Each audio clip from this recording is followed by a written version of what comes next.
1 aos Tessalonicenses, capítulo 2, versos 19 e 20, diz assim a santa e poderosa palavra de Deus. Porque qual é a nossa esperança ou gozo, ou coroa de glória? Porventura não sois vós também diante de nosso Senhor Jesus Cristo em sua vinda? Porque vós sois nossa glória e gozo. Você pode se assentar? Queridos irmãos, Paulo, nesse texto, nesses versículos, ele deixa claro que existe uma alegria, existe um gozo pelo fruto, uma gloriosa recompensa para aquele que serve na obra de Deus, que procura levar a palavra na tarefa de evangelização e de ensinar as pessoas para que cresçam em Cristo, para que sejam edificadas em Cristo. E que recompensa é essa? Que alegria é essa? É que essas vidas, às quais nós pregamos o Evangelho e nós discipulamos, ensinamos a doutrina de Cristo, é que essas vidas também estejam diante do nosso Senhor Jesus Cristo na sua vinda. É o que ele fala aqui: porventura não sois vós, parte B do versículo 19, também diante de nosso Senhor Jesus Cristo em sua vinda? Essa é a alegria de você trabalhar no Senhor, de você evangelizar. Talvez hoje você não enxergue o fruto desse trabalho, talvez você tenha investido tempo ensinando, pregando, tendo ali com paciência, mostrando a palavra, e talvez a gente não enxergue fruto disso. Mas a maior alegria que você e eu podemos ter nessa tarefa, né, de estarmos levando as pessoas a Cristo, é de que lá naquele grande dia, imagine, irmão, você olhar para o lado, você vê aquela pessoa que você evangelizou, aquela pessoa que você discipulou, aquela pessoa que você falou de Jesus, aquela pessoa de quem você não desistiu, aquela pessoa que você teve ali paciência de mostrar na palavra e de orar junto com aquela pessoa. Essa vai ser a nossa grande alegria. É disso que Paulo está falando aqui. É dessas vidas estarem também diante de Cristo. E é interessante quando ele coloca, o texto diz o também, porque significa, não é apresentar as pessoas diante de Cristo, mas é que essas pessoas estejam diante de Cristo e eu também, e você também. Não é que essas pessoas, elas amem tanto ao Senhor que estejam com o Senhor para sempre, mas é que você e eu também estejamos. Você imagina, irmãos, nós estarmos evangelizando, ensinando a palavra, e aquela pessoa que nós estamos compartilhando a palavra, essa pessoa é salva e nós nos perdemos. E nós não perseveramos até o fim. E nós nos desviamos da fé em Cristo. E isso é possível, irmãos.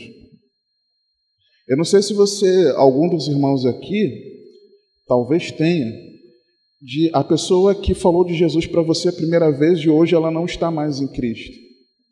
Talvez tenha alguma situação dessa. E isso acontece. E é por isso que nós precisamos vigiar o nosso coração. A carta, ela foi escrita com esse propósito, de nós estarmos diante de Cristo. Nós vamos ver mais adiante. E aí, eu lembrando disso, quando Paulo ele escreve, vós também diante de nosso Senhor Jesus Cristo em sua vinda, eu vejo duas situações, que eu já falei aqui. A primeira dessas pessoas que nós estamos compartilhando a palavra, elas estarem com o Senhor, mas nós também. E eu me lembrei de dois textos. Marcos, capítulo 8, versículo 34 a 38. Porque Jesus ele fala algo maravilhoso, que é aquilo que foi o ponto de partida das nossas aulas. Hoje, com muita alegria, é a nossa última lição dessa série. E quando nós começamos essa série, lá no iniciozinho de 2020, antes da pandemia, né? O corona já estava aí, mas ainda não era uma pandemia. E no Brasil, se eu não me engano, ainda não tinha nenhum caso confirmado, mas mais lá na China, na Itália talvez sim, em janeiro de 2020, quando nós falamos sobre a missão do discipulado. E aí nós vimos na palavra que é necessário que a pessoa recebesse o Evangelho e também ela fosse formada na doutrina de Cristo. Nós sermos tantos evangélicos, digamos assim, no Brasil, e nós não salgarmos a sociedade, isso mostra ou que faltou o Evangelho, para que nós cresçamos de verdade no Evangelho bíblico, ou está faltando o discipulado, no sentido de ensinar aquilo que Jesus nos ordenou, como andar como verdadeiro cristão. E aí isso nós vimos na primeira. E quando eu me lembrei desse texto, o texto fala exatamente sobre isso, mas em relação a você estar diante do Senhor. Marcos 8, 34 a 38. E chamando a si a multidão com os seus discípulos, disse-lhes: se alguém quiser vir após mim, negue-se a si mesmo, e tome a sua cruz e siga-me. Porque qualquer que quiser salvar a sua vida, perdê-la-á. Mas qualquer que perder a sua vida por amor de mim e do Evangelho, esse a salvará. Pois que aproveitaria o homem ganhar todo o mundo e perder a sua alma? O que daria o homem pelo resgate da sua alma? Porquanto, qualquer que, entre esta geração adúltera e pecadora, se envergonhar de mim, ou seja, da minha obra redentora, da mensagem da cruz, do Evangelho, e das minhas palavras, ou seja, da doutrina de Cristo, também o Filho do Homem se envergonhará dele quando vier na glória de seu Pai com os santos anjos. Ou seja, a carta ela foi escrita para que Paulo se certificasse de que aqueles irmãos compreenderam o Evangelho, e a visita de Timóteo mostrou isso, mas que também eles haviam compreendido os ensinos fundamentais da fé cristã, a doutrina de Cristo. Quando isso é ausente, quem não compreende o Evangelho de verdade, quem não entende a mensagem da cruz, quem não entende que Jesus precisou vir ao mundo porque não havia um justo sequer, todos nós inclinados ao pecado, todos pecamos, e fomos destituídos da presença de Deus, da glória de Deus, quando nós não compreendemos que Jesus precisou se esvaziar da sua glória, vir em forma humana, para que, como um de nós, ele vivesse uma vida íntegra, sem pecado, e que naquela cruz ele morresse. É curioso que na morte do Senhor, todo mundo fala que não encontrou culpa em Jesus, né? Todo mundo fala. Porque de fato Jesus não tinha, ele recebeu vários testemunhos de que não tinha culpa alguma, para que por causa da minha culpa e da sua culpa, o Senhor imputasse sobre Cristo, sobre o seu Filho, aquilo que era para eu viver, para você viver, a morte. Que naquele momento na cruz Jesus foi feito maldito em nosso lugar, tomando a maldição que era nossa, por nós não cumprirmos a lei. Ninguém conseguiria cumprir, né? A lei veio para mostrar o quão sujo é o nosso coração, o quão pecador o homem é, o quão miserável o homem é e precisa de um Salvador. Então ninguém poderia cumprir a lei, por isso toda a humanidade era maldita. Jesus naquela cruz, o único que cumpriu a lei, ele tomou sobre si a maldição que era minha e sua, para que a ira de Deus ela fosse desviada da minha e da sua vida, para que nós fôssemos reconciliados com Deus, para que agora aqueles que antes haviam sido separados da glória de Deus, agora pudessem ter acesso a Deus. A prova disso é que quando Jesus morreu, o véu foi rasgado de alto a baixo do templo. mostrando que Deus, naquela hora, estava dando acesso ao Santo dos Santos, à intimidade com Ele, por meio da fé no Seu Filho, Jesus Cristo. Quando nós compreendemos isso, que a partir de agora nós podemos ter um relacionamento com Deus, por Cristo, quando nós compreendemos que quando Jesus ressuscitou, isso foi a prova de que a minha culpa e a sua culpa foi plenamente punida em Jesus, a justiça do Pai foi satisfeita naquele sacrifício de Jesus. Quando nós entendemos essa verdade, e que agora a cédula de dívida contra nós ela foi rasgada, quando nós entendemos que Jesus subiu aos céus, está à direita do Pai, e Ele sendo a cabeça do corpo da igreja que somos nós, e por isso o nosso endereço espiritual é a destra também do Pai, com Cristo nas regiões celestiais. Quando nós compreendemos que Jesus está lá, junto de Deus, como nosso advogado, para que quando nós tropecemos, porque nós vamos tropeçar, nós confessemos os nossos pecados diante de Deus, nós sejamos perdoados. Quando nós entendemos que porque fomos alcançados pela graça, essa graça nos ensina uma vida de santificação, uma vida de abandono do pecado, de andar longe do pecado, uma vida de que procura agradar a Deus, mas também compreendemos que é uma vida que se preocupa com o próximo, na prática da justiça, que entende que precisa viver assim. Fomos salvos para isso, para andarmos assim nessas boas obras. Quando nós entendemos isso, que Jesus voltará para buscar a sua igreja, para que nós sempre estejamos com Ele, nós então, compreendendo o Evangelho, nós precisamos, a partir desse ponto de partida, viver a doutrina de Cristo, viver aquilo que Jesus nos ensinou, como verdadeiros servos de Deus, como verdadeiros discípulos de Cristo. Mas será que nós compreendemos o Evangelho? Será que quando nós desprezamos os irmãos, nós compreendemos a mensagem da cruz? Será que quando nós desprezamos a importância da santificação, nós compreendemos a palavra? Será que quando na nossa boca tem aquele argumento do não tem nada a ver, está todo mundo fazendo, e a Bíblia diz o contrário disso, o padrão bíblico é outro, mas nós queremos ter o padrão do mundo, será que de verdade nós compreendemos o Evangelho?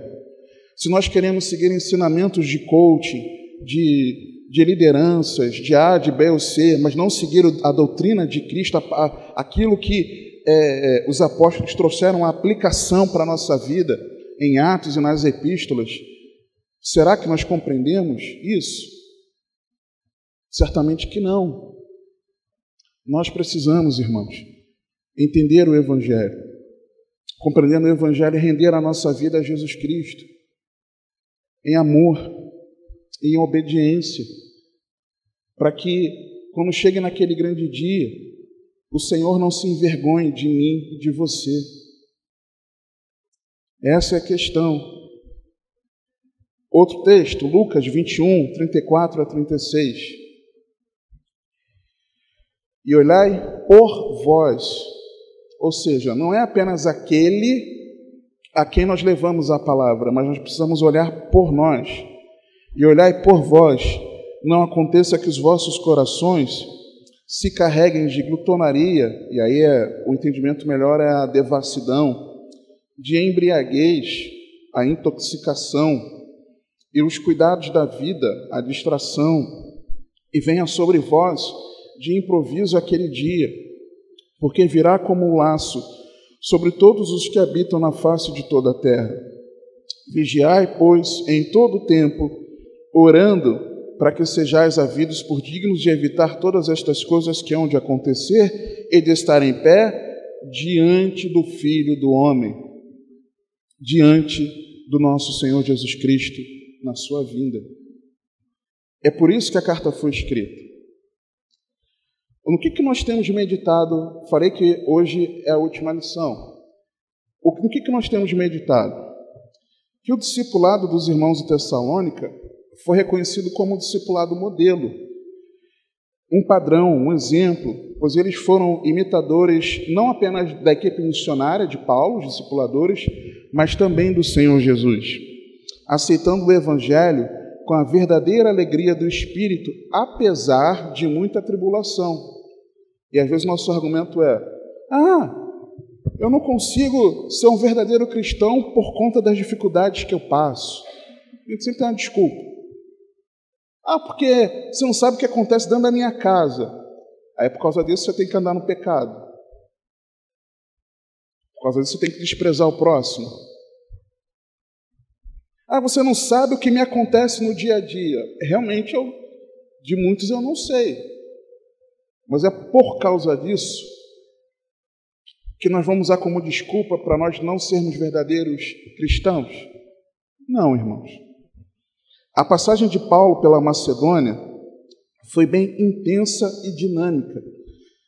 Em curto espaço de tempo, Paulo visita Filipos, está lá em Atos 16, 11 a 40, Tessalônica, Atos 17, 1 a 9.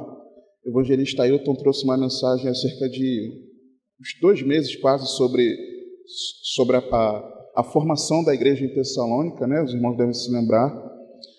Bereia, Atos 17, 10 a 15, e Atenas, Atos 17, 16 a 34, de onde ele envia Timóteo, lá em Atenas ele envia Timóteo, para saber como é que estavam os novos cristãos em Tessalônica. Preocupado. Nós vimos, nas últimas aulas sobre batalha espiritual, vimos que Paulo tomou essa atitude. Antes do retorno de Timóteo, Paulo vai para Corinto, Atos 18, 1 a 11, registra isso. Ele tem um encontro com Áquila e Priscila, que tinham o mesmo ofício que ele, de fazer tendas, ele passou ali com eles. Onde, lá em Corinto, foi quando ele escreveu essa carta aqui. Apesar de breve, por conta das adversidades, o discipulado dos Tessalonicenses foi muito eficaz. Quando nós vemos dos versículos 8 a 10 do capítulo 1, nós vemos como esses irmãos de verdade se converteram a Cristo. Não sabemos se Paulo, individualmente ou em pequenos grupos, Paulo cuidou de cada um daqueles irmãos. Ele deu atenção e preparou cada um daqueles irmãos. No capítulo 2, acompanhe comigo, por favor, versículo 11. Assim como bem sabeis de que modo vos exortávamos e consolávamos e testemunhávamos a cada um de vós, como pai a seus filhos, para que vos conduzisseis dignamente para com Deus que vos chama para o seu reino e glória. Eu não sei como, irmãos, mas Paulo cuidou da igreja inteira. Claro que ele tinha ali o apoio de Silas e Timóteo, mas não sei como, mas ele cuidou de todos, naquele espaço curto de tempo. E uma igreja que ficou firme na fé, mesmo passando por grande tribulação. E não apenas por palavras, mas pela força do exemplo, uma vez que os tessalonicenses foram imitadores dos seus discipuladores. Eles passaram a imitar Paulo. Paulo, em dado momento, ele menciona, olha, porque aqui mesmo no capítulo 1, versículo 6, ele fala isso. E durante essa carta também ele fala em outros momentos a respeito deles imitarem a Paulo e que os irmãos o imitassem. Você vê como é que tem aquele dito popular, né, de que o exemplo arrasta. As palavras convencem, mas o exemplo ele arrasta. Então, não adiantava nada ele só pregar e falar e ele na prática, no cotidiano, a vida dele mostrar outra coisa diferente. Nós precisamos ter esse cuidado e Paulo teve. E aí, meus irmãos, nós passamos por 26 meditações. A primeira sobre a missão do discipulado, com base capítulo 1, versos 1 a 10. A segunda sobre a importância do exemplo, capítulo 1, versos 6 a 7. A terceira, o exemplo de Paulo, no capítulo 1, também nos versos 6 a 7. Ainda nos mesmos 2 versículos, a quarta lição, uma vida digna de ser imitada. A quinta foi sobre 7 características de um verdadeiro cristão, no capítulo 1, dos versos 1 a 10.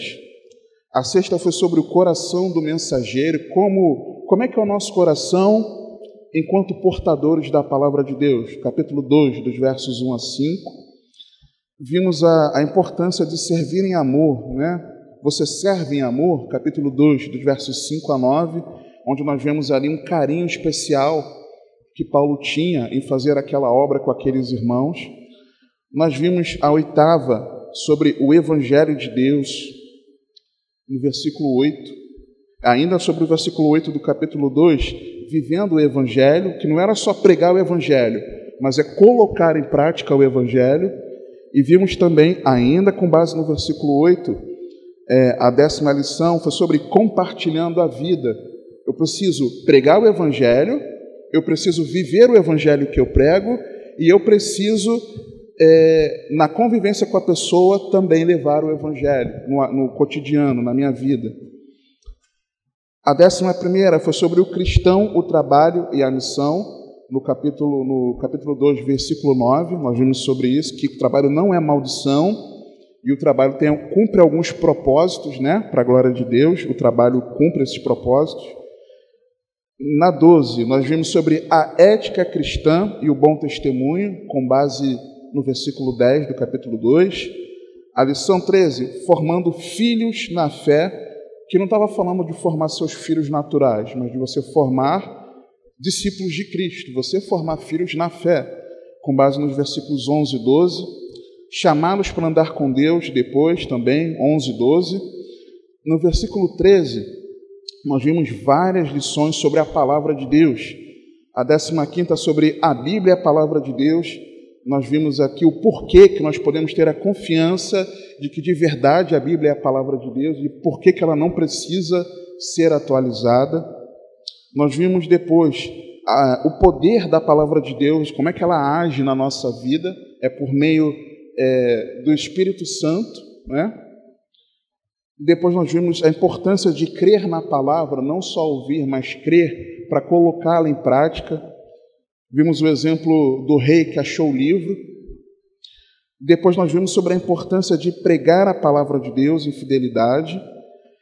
E pulando para os versículos 14 a 16, nós começamos a ver sobre a perseguição da igreja. A primeira, contrariando a minha vontade, o Espírito Santo na hora mandou eu mudar a aula, mas é ele que manda. E aí nós vimos sobre você é um cristão perseguido, primeira lição sobre perseguição. Depois nós vimos um pouco sobre a história da igreja perseguida, de lá até aqui. E, por último, o fim da perseguição, o fim da perseguição só acontecerá quando Jesus voltar. Nós vimos aquela lição de conectados em amor, a lição 22, com base nos versos 17 e 18, falei um pouco sobre a importância de usar a tecnologia para você levar a palavra, levar o Evangelho. Eu levei um puxão de orelha do irmão, ouvi hoje mais cedo, um comentário lá de um vídeo meu, do porquê que eu não compartilho os vídeos do canal aqui com a igreja. Eu respondi ao irmão, não sei se o irmão deu tempo dele ler.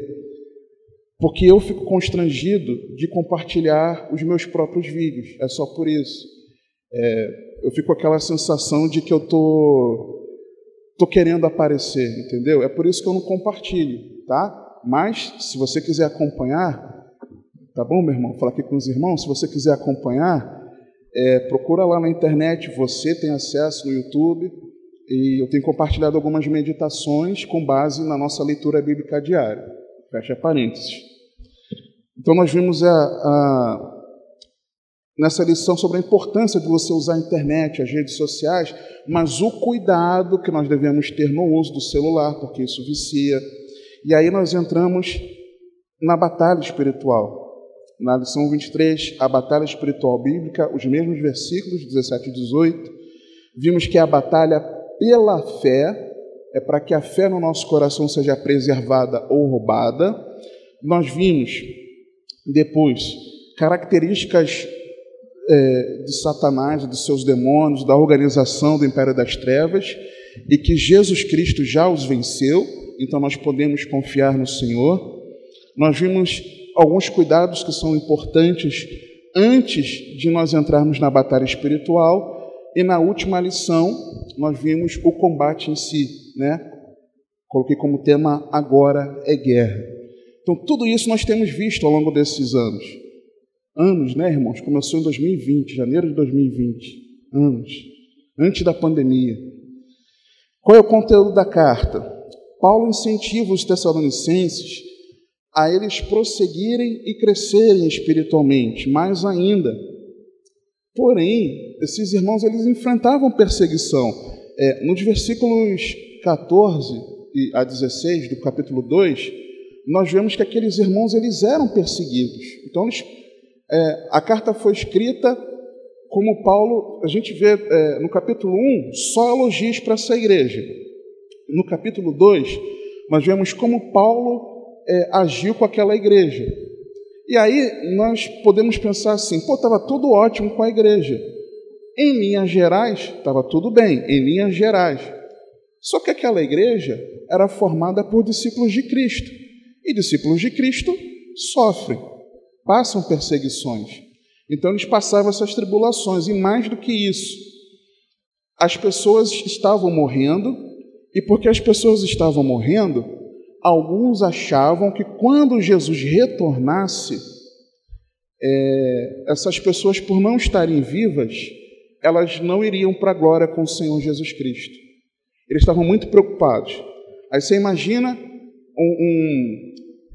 uma mulher ou um homem, os pais já idosos, e aí morreram. Os pais se converteram a Cristo e morreram. Eles ficavam preocupados se os pais deles, por exemplo, eles seriam salvos ou não. Na cabeça deles não seriam salvos, eles morreram antes de Jesus voltar. Você imagina, você durante 2000 anos você ia ficar vivo esperando Jesus voltar. Eu ia pedir para Jesus me levar, porque 2000 anos aguentar nessa terra não dá não, irmãos. Mas eles ficavam nessa expectativa, Jesus ainda não voltou, meus pais morreram, meus pais estão perdidos. Eles amavam tanto a vinda de Jesus, era algo que ardia tanto no coração deles, a expectativa da eternidade com o Senhor, que algumas coisas Paulo precisou corrigir nessa carta. Foi isso que ele fez. Esse medo que eles tinham de que aquele que havia morrido não encontraria o Senhor, como é que Paulo corrigiu isso?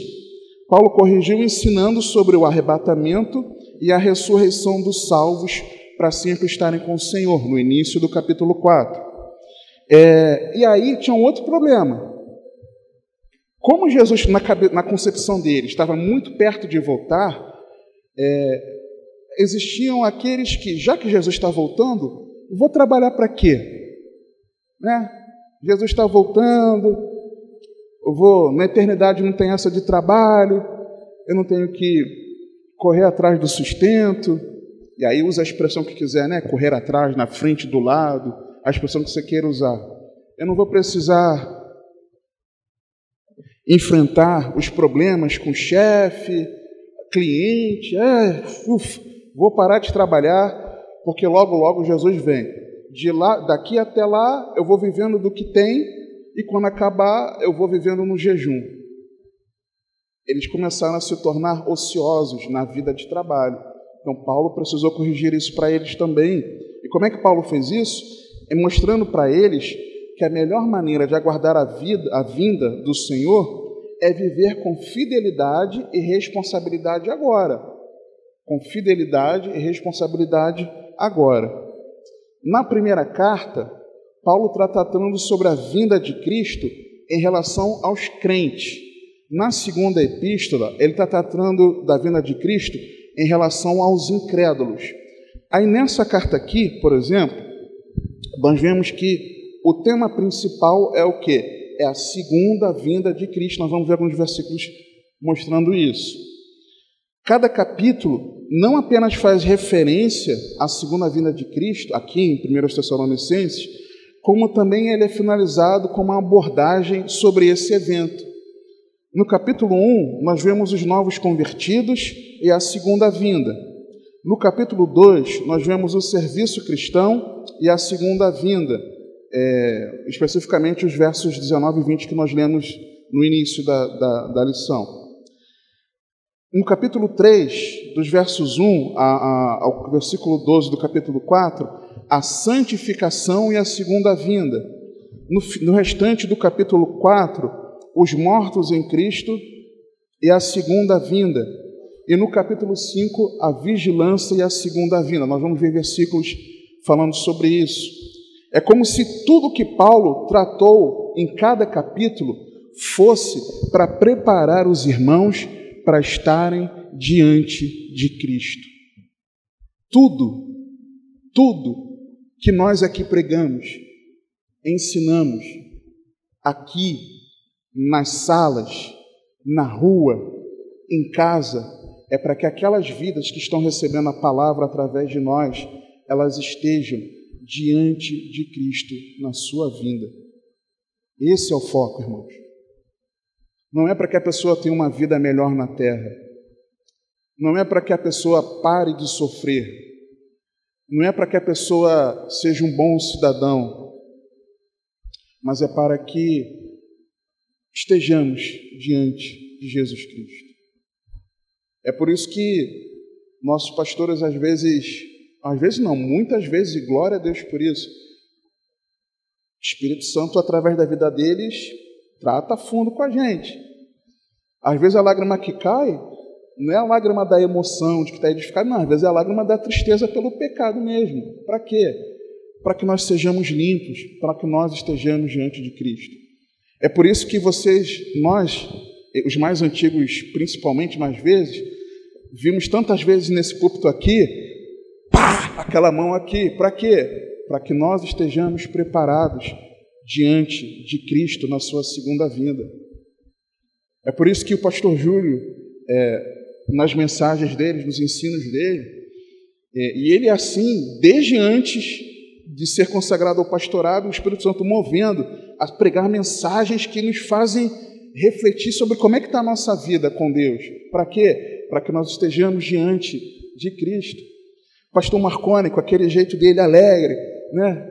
Cheio do Espírito Santo, pregando, fazendo a palavra, e aquela coisa maravilhosa. Meus irmãos não percebem não, que no meio da palavra, eu percebo, né?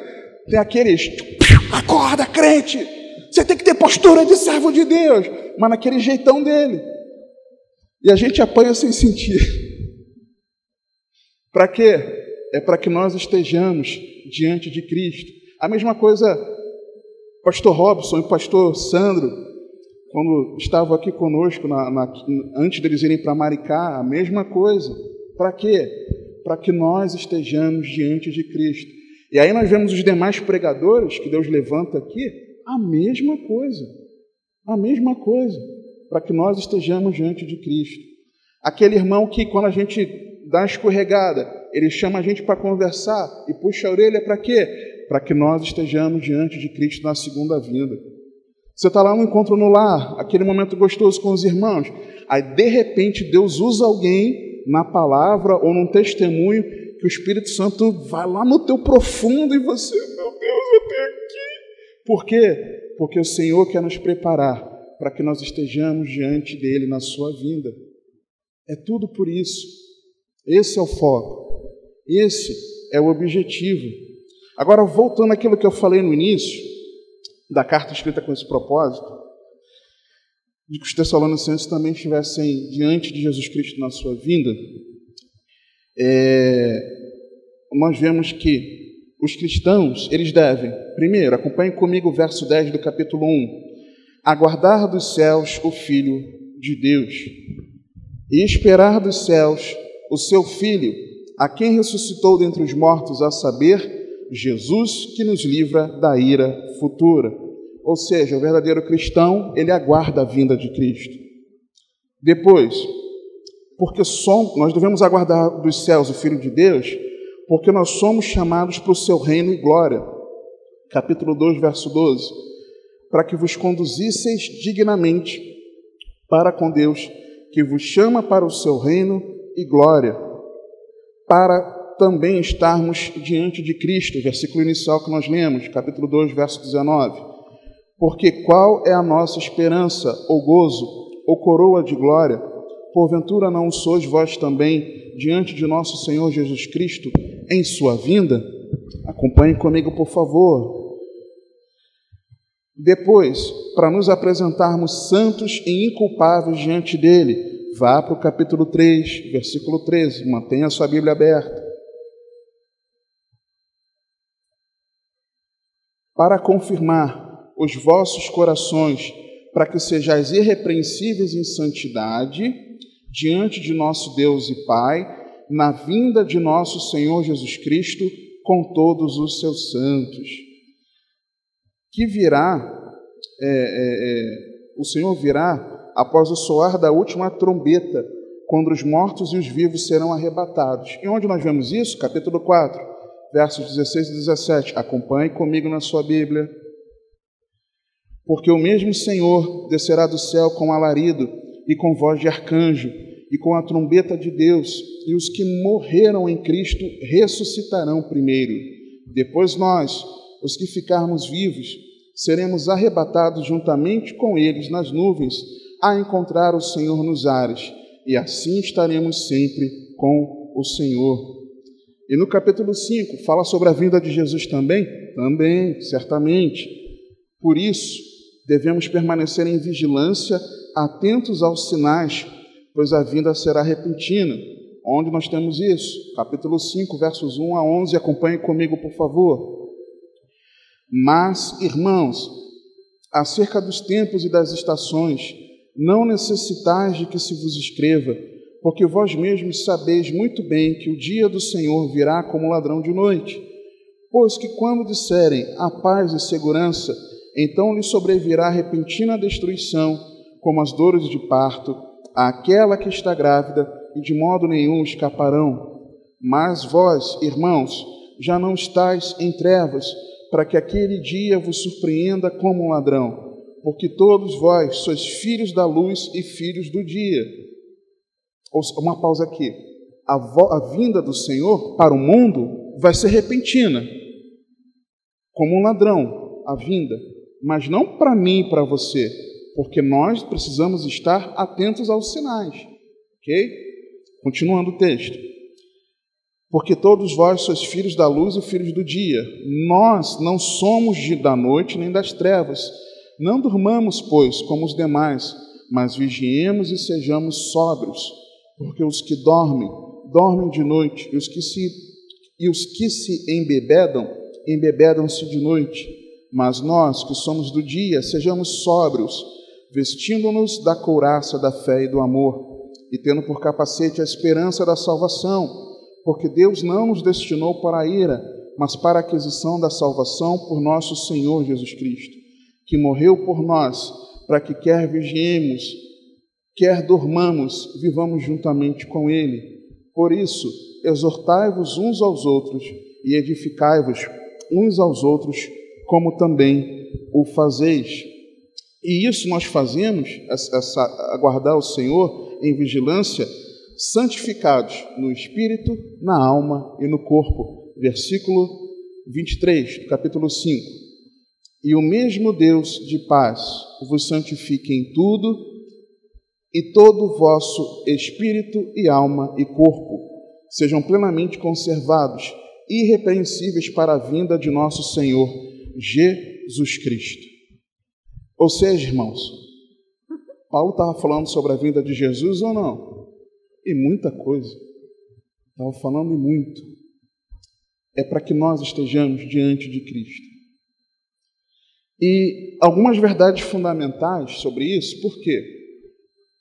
O discipulado de Paulo foi muito rápido. Tem uma divergência. Tem que argumente que foi 1 mês, tem que argumente que ele ficou em Tessalônica 3 meses, tem que argumente que ele ficou 5 meses. De qualquer maneira, 1, 3, 5 meses, não é um período muito longo para que ele pudesse ensinar toda a verdade de Deus em todos os seus detalhes, em todas as suas cores. Paulo ele precisou focar aquilo que era o essencial, aquilo que era o básico para a fé, aquilo que era fundamental. Então, o que ele fez? Com essa carta aqui, ele está lembrando esses irmãos aquilo que oralmente ele havia ensinado. E que verdades fundamentais são essas? O pastor Alan, há uns 2 meses, ele compartilhou algo sobre um livro que ele estava meditando. Ele já falou aqui em pregações, já falou em lives dele pelo canal do Projeto Quero Congregar.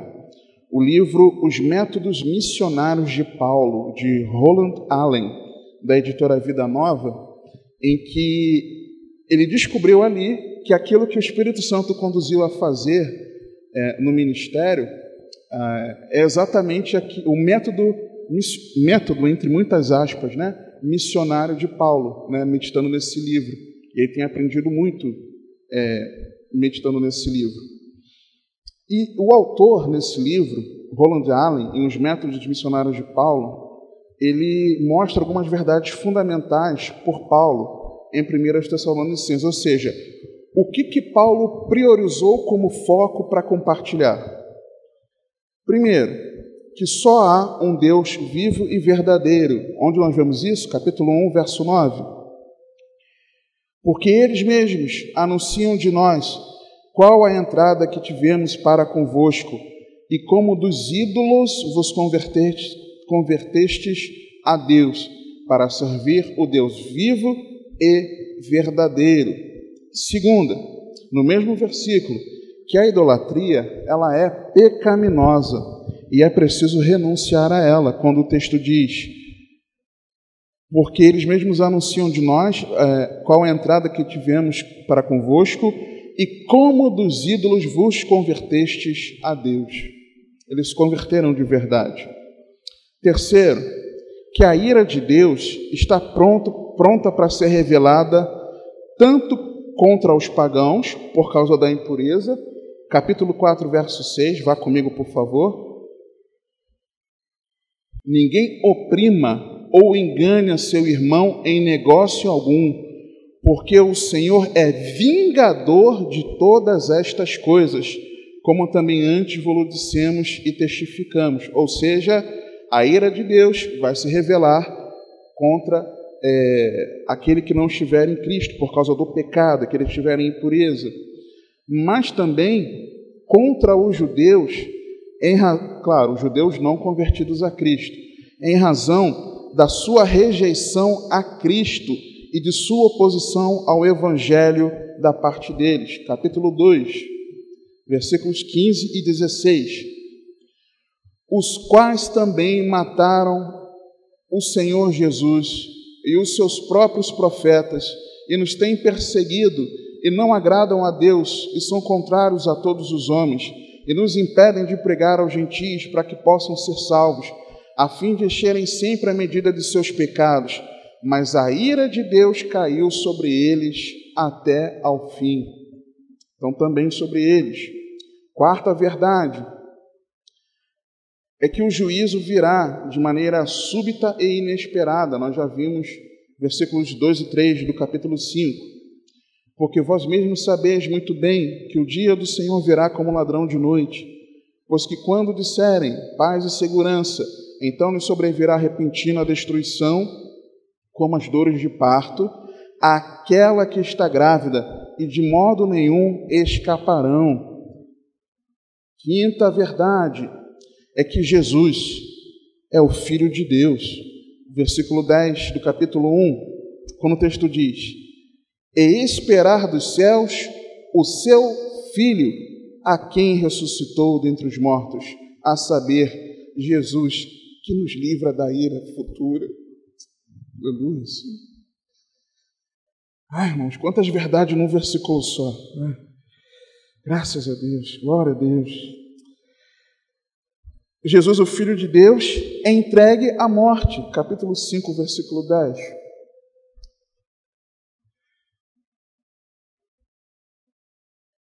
Eu vou ler a partir do 9, né?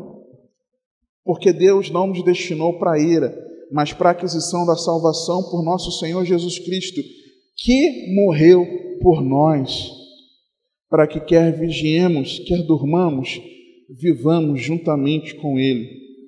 Por quem que Jesus morreu? Por mim e por você. Ele foi ressuscitado dentre os mortos. Capítulo 4, verso 14, diz: porque se cremos que Jesus morreu e ressuscitou, assim também aos que em Jesus dormem, Deus os tornará a trazer com Ele. Ou seja, Jesus ressuscitou, e quem morreu em Cristo estará com Ele para sempre. E é Ele que nos salva da ira de Deus, versículo 10 do capítulo 1, né? Esperar dos céus o seu Filho, a quem ressuscitou dentre os mortos, a saber, Jesus que nos livra da ira futura. Se esta é verdade que Roland Allen escreve nesse livro, que o reino de Jesus já está estabelecido e todos os homens são convidados a entrar nele. Versículo 12 do capítulo 2. Vamos ler novamente o versículo. Para que vos conduzisseis dignamente para com Deus, que vos chama para o seu reino e glória. O reino de Deus chegou já. Sétima verdade. Aqueles que creem e que se voltaram para Deus, esperam agora a vinda do Salvador, que voltará do céu para recebê-los. Versículo 10, mais uma vez, do capítulo 1. E esperar dos céus o seu Filho, a quem ressuscitou dentre os mortos, a saber, Jesus, que nos livra da ira futura. E também, capítulo 4, versos 15 a 17. Dizemos-vos, pois, isto, pela palavra do Senhor, que nós, os que ficarmos vivos para a vinda do Senhor, não precederemos os que dormem, porquanto mesmo o Senhor descerá do céu com alarido e com voz de arcanjo e com a trombeta de Deus, e os que morreram em Cristo ressuscitarão primeiro. Depois nós, os que ficarmos vivos, seremos arrebatados juntamente com eles nas nuvens, a encontrar o Senhor nos ares, e assim estaremos sempre com o Senhor. Oitava verdade. Enquanto isso, a vida do cristão precisa ser uma vida pura. Capítulo 4, verso 1. Finalmente, irmãos, vos rogamos e exortamos no Senhor Jesus, que assim como recebestes de nós, de que maneira convém andar e agradar a Deus, assim andai, para que possais progredir cada vez mais. Porque vós bem sabeis que mandamentos vos temos dado pelo Senhor Jesus, porque esta é a vontade de Deus, a vossa santificação, que vos abstenhais da fornicação, que cada um de vós saiba possuir o seu vaso em santificação e honra, não na paixão da concupiscência, como os gentios que não conhecem a Deus. Ninguém oprima ou engane a seu irmão em negócio algum, porque o Senhor é vingador de todas estas coisas, como também antes vos dissemos e testificamos, porque não nos chamou Deus para a imundícia, mas para a santificação. Portanto, quem despreza isso, não despreza ao homem, mas sim a Deus, que nos deu também o seu Espírito Santo. Ou seja, nós precisamos ter uma vida em santificação, uma vida pura, mas também uma vida proveitosa. Versículos 11 e 12 do capítulo 4. E procureis viver quietos e tratar dos vossos próprios negócios, entre aspas, toma conta da sua vida, e trabalhar com as vossas próprias mãos, como já vos temos mandado, para que andeis honestamente para com os que estão de fora, e não necessiteis de coisa alguma. Além de uma vida pura, uma vida proveitosa, uma vida vigilante. Capítulo 5, versos 4 a 8, nós já lemos, não vou ler novamente, quando fala que nós não estamos na noite, né? Nós somos filhos da luz e filhos do dia. Para isso, para que nós possamos aguardar ao Senhor numa vida pura, numa vida proveitosa e numa vida vigilante, o Senhor nos deu o Espírito Santo, irmãos. A chave para você e eu vivermos para a glória de Deus é nós sermos cheios do Espírito Santo. A vida para você rejeitar, a chave para você rejeitar o pecado é você ser cheio do Espírito Santo. Capítulo 4, versículo 8. Portanto, quem despreza isso não despreza ao homem, mas sim a Deus, que nos deu também o seu Espírito Santo. Por isso que no capítulo 5, no versículo 19, Paulo ele fala: não extingais o Espírito. Irmãos, nós precisamos buscar o Espírito Santo todos os dias. Jesus, quando está ensinando sobre a oração, e ele fala de bater, de pedir. Ele fala, e depois ele fala sobre o exemplo do pai, que se nós, como maus, nós sabemos dar boas coisas aos filhos, né, que dirá o nosso Pai nos dará o Espírito Santo. Deus quer nos dar do seu Espírito. Deus quer que você seja cheio do Espírito Santo, que você seja cheia do Espírito Santo.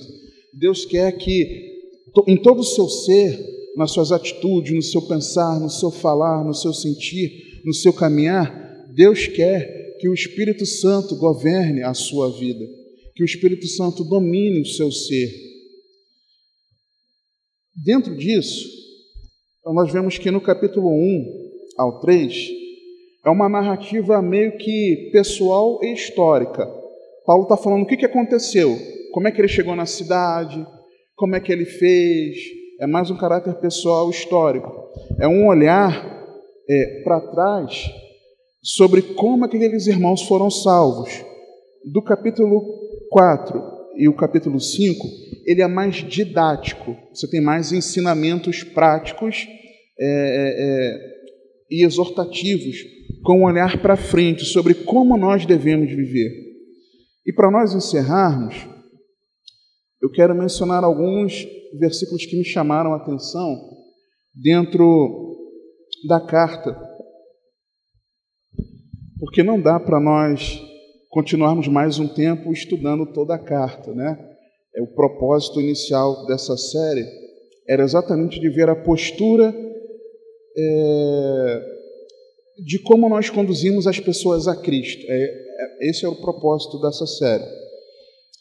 Capítulo 3, no verso 2, nós vemos que firmar e encorajar na fé é fundamental. Olha o que o versículo 2 diz.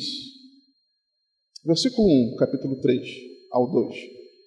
Por isso, não podendo esperar mais, achamos por bem ficar sozinhos em Atenas e enviamos Timóteo, nosso irmão e ministro de Deus, e nosso cooperador no Evangelho de Cristo, para vos confortar e vos exortar acerca da vossa fé.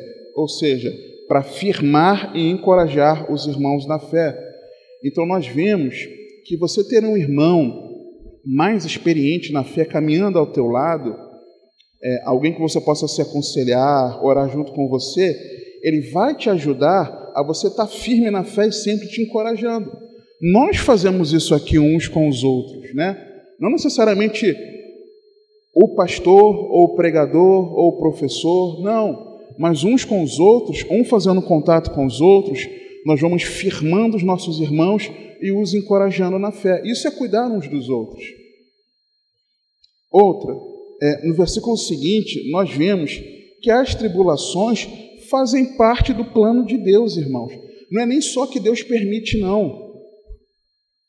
É plano de Deus. Olha o que o texto está dizendo. Para que ninguém se comova por estas tribulações, porque vós mesmos sabeis que para isto fomos ordenados. Nós fomos chamados também para sofrer, irmãos. Aliás, 1 Pedro capítulo 5, versículo... Não sei se vai dar tempo não, mas vamos abrir 1 Pedro capítulo 5.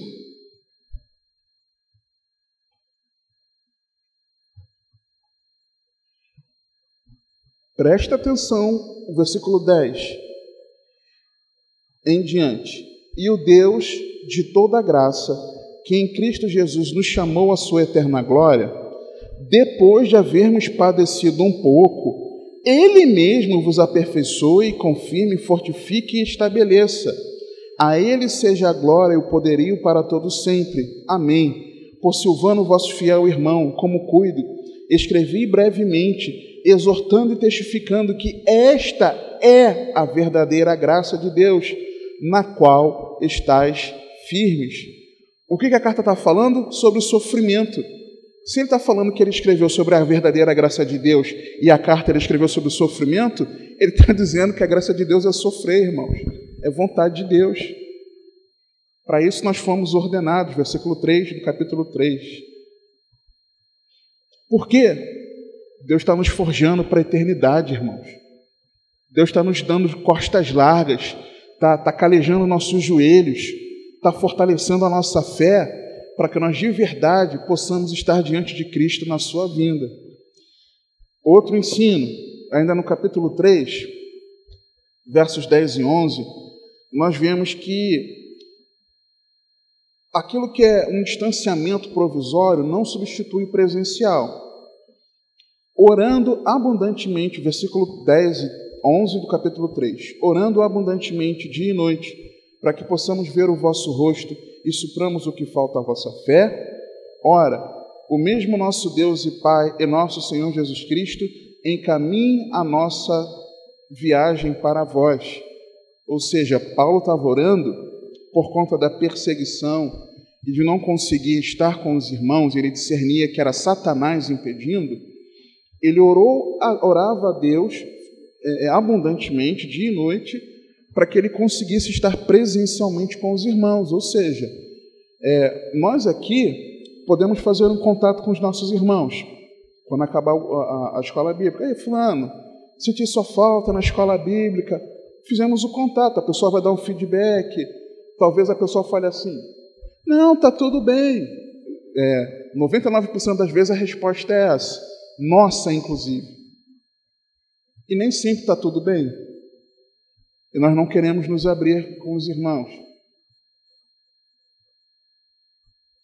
E o Senhor está falando agora que não está tudo bem, você está fingindo que está tudo bem.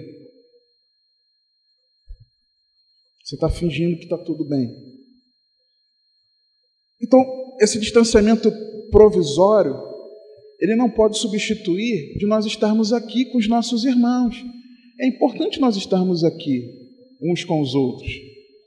Outro ensino, capítulo 4, versos 1 e 2, é de que fazer a vontade de Deus em obediência está relacionado ao crescimento na fé. Por que talvez você e eu não cresçamos na fé? Porque nós não obedecemos a Deus. Não colocamos em prática os mandamentos do Senhor.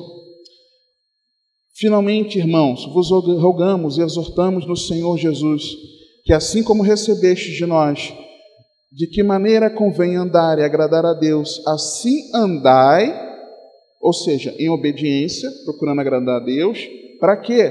Para que possais progredir cada vez mais, ou seja, crescer espiritualmente.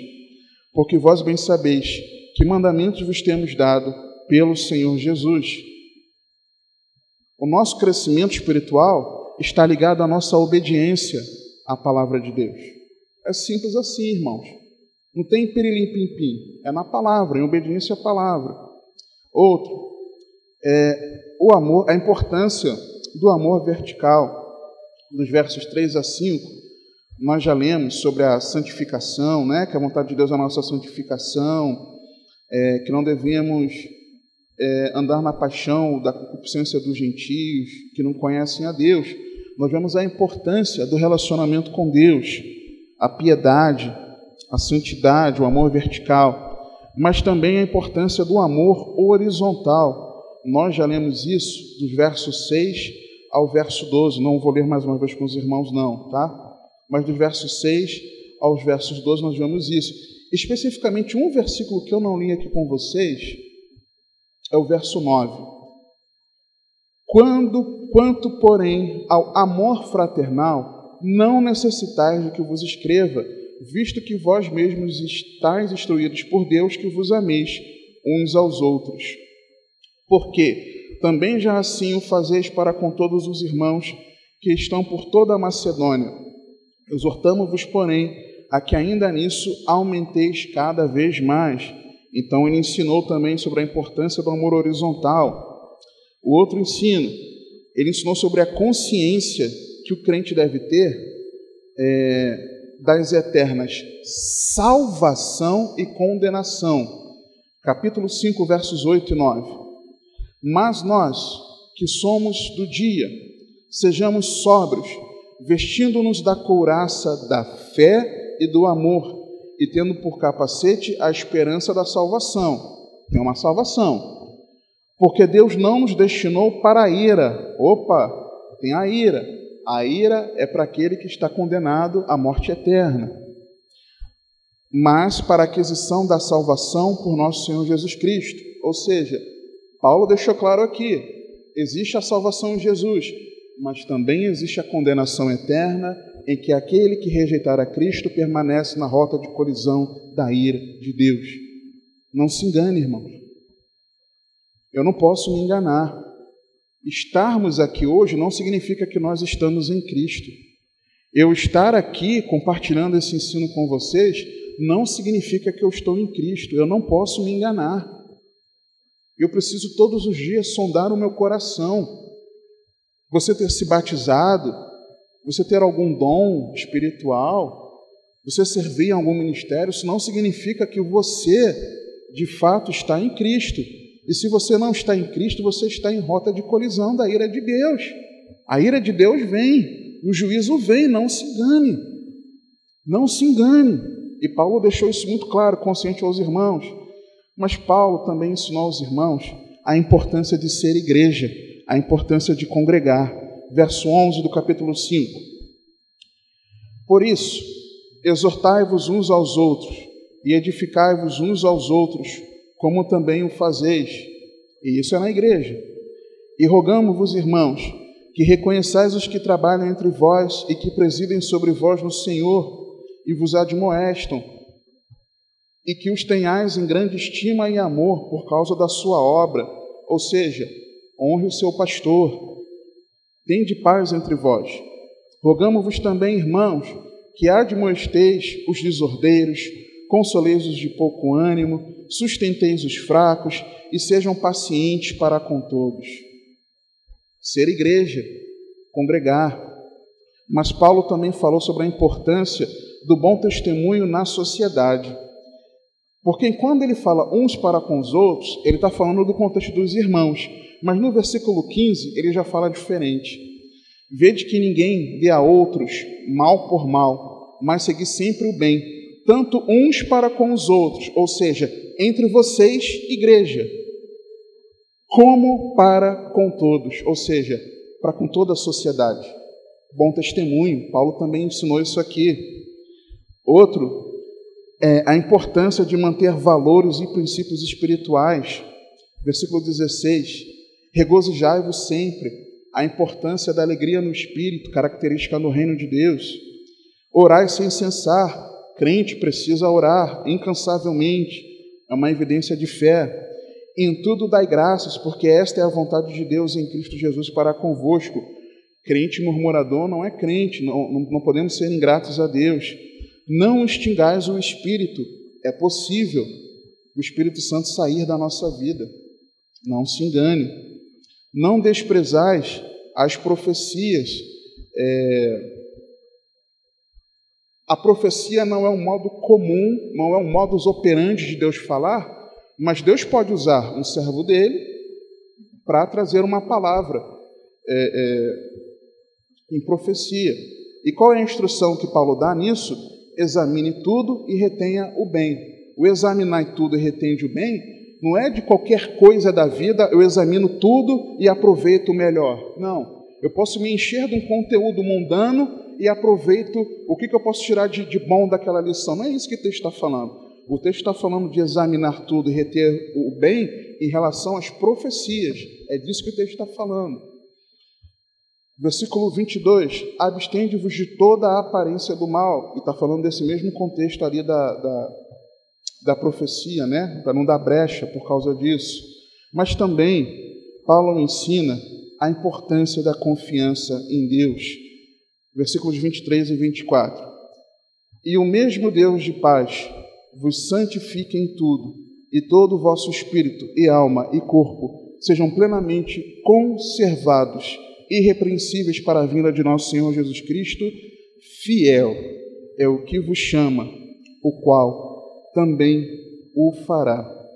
Fiel é aquele que nos chamou à eternidade com Cristo, que nos chamou pelo Evangelho, que nos ensina a sua palavra, que deseja que nós vivamos para a sua glória. Ele é fiel para poder preservar a minha e tua vida. Se nós estivermos em Cristo. Para que naquele grande dia, quando Jesus voltar, nós estejamos diante do Senhor. Por isso, meus irmãos, quando Paulo diz no versículo 19 do capítulo 2, porque qual é a nossa esperança, ou gozo, ou coroa de glória? Porventura não sois vós também diante de nosso Senhor Jesus Cristo em sua vinda? Porque vós sois nossa glória. Vivamos, irmãos, para a glória de Deus, como verdadeiros discípulos de Cristo, para que nós, numa permanente vigilância, e aqueles a quem nós pregamos o Evangelho e ensinamos a doutrina de Cristo, todos nós estejamos diante do Senhor Jesus na sua vinda. Porque eu creio que você crê que breve virá o Rei Jesus. E nós precisamos estar diante dele como verdadeiros discípulos de Cristo. Amém? Vamos orar? Bendito Deus, Pai amado, te damos graças por mais esses ensinos, que nós entendamos a importância de nós estarmos diante de Cristo, que seja o nosso desejo, que seja a nossa vontade, que nós sejamos guiados pelo Teu Espírito nisso. Nós rogamos a Ti, Senhor, ensina-nos na Tua palavra, implante-as no nosso coração, Senhor, que o Teu Espírito use, Senhor, daquilo que lhe apraz, para que nós sejamos transformados naquilo que ainda nós precisamos ser transformados. Eu rogo a Ti, Espírito Santo, ajuda a cada um de nós, ajuda-nos a nós vivermos, a nós nos conduzirmos, a nós estarmos em família, trabalhando, a nós estarmos aqui reunidos como igreja, a nós levarmos a Tua palavra onde quer que o Senhor nos envie, que o nosso objetivo, o nosso foco, seja nós estarmos diante do nosso Senhor Jesus Cristo, na sua vinda, Pai. Que esse ensinamento, e cada um dos ensinamentos das lições anteriores, que os meus irmãos e eu aprendemos na Tua palavra, que essas verdades, ó Pai, elas fiquem seladas em nosso coração. E eu te agradeço, Pai, por ter me ajudado a chegar até aqui, até o final dessa série, para a glória e honra do Teu nome. Nós oramos gratos a Ti, em nome de Jesus. Amém.